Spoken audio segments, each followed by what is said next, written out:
giza mbele ya macho ya wanadamu, mbele ya Mungu vimefunuliwa. Acha kujificha ndani ya kanisa lako, mbele za Mungu hakuna kujificha. Vitu vya giza mbele ya macho ya wanadamu, mbele ya Mungu vimefunuliwa.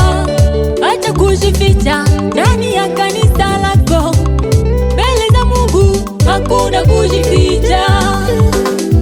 Wavaa vizuri kanisani, we Mkristo, nje ya kanisa umepangwa majina, uchawi, kahaba, ulevi, mwizi, muongo.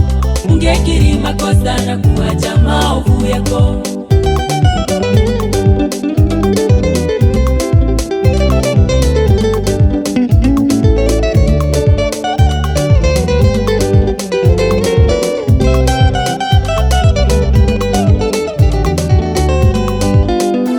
Yuko Baba kwenye